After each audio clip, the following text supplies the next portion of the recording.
જય શ્રી કૃષ્ણ બધાને. Good morning friends. ગામડાની સવારનું વાતાવરણ જ કંઈક અલગ હોય છે. પક્ષીઓનો કલરવ, ચારે બાજુ હરિયાળી અને એકદમ શાંતિ. આ બધું જોઈને મન એકદમ ફ્રેશ થઈ જાય છે.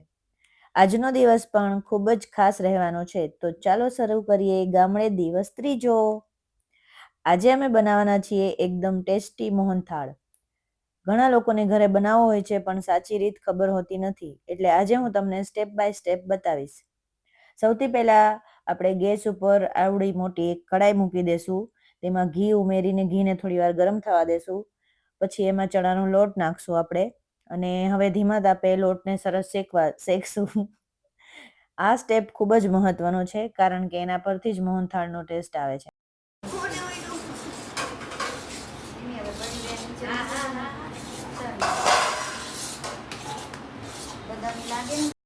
પછી ગેસ ઉપરથી નીચે ઉતારીને એને થોડી વાર ઠંડુ થવા દેશું, અને બીજી તરફ આપણે ચાસણીની તૈયારી કરશું.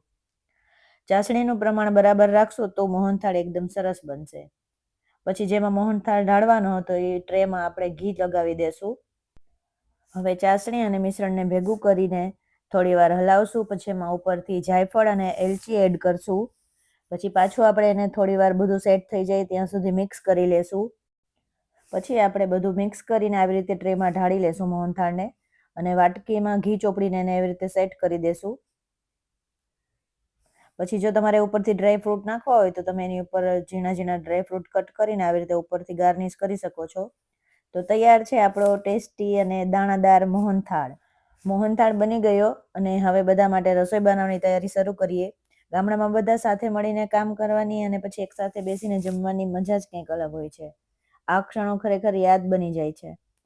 હવે ટાઈમ થઈ ગયો તો ઘરે જવાનો. 3 દિવસ કેવી રીતે પસાર થઈ ગયા એની ખબર જ ન પડી. બધાને મળીને હવે રાજકોટ તરફ નીકળીએ. ગામ છોડતી વખતે થોડું દુઃખ તો થાય જ, પણ સાથે ઘણી સુંદર યાદો પણ લઈને જઈ રહ્યા છીએ. બસ પછી બેનને ને ભાણીને ને બધાને મળીને અમે લોકો ત્યાંથી નીકળી ગયા. ધીમે ધીમે રસ્તામાં નાની નાની ક્લિપ્સ લીધી, અને પછી અમે પહોંચી ગયા હતા ગોંડલ. ગોંડલ પાણીપુરી દેખાય એટલે તો ખાવી જ પડે. તો પાણીપુરી ખાઈને પાછા નીકળી ગયા હતા રાજકોટ તરફ. અને હવે આપણે એન્ટર થઈ રહ્યા છીએ આપણા રંગીલા રાજકોટમાં. Thank you friends. ફરી પાછા મળીશું.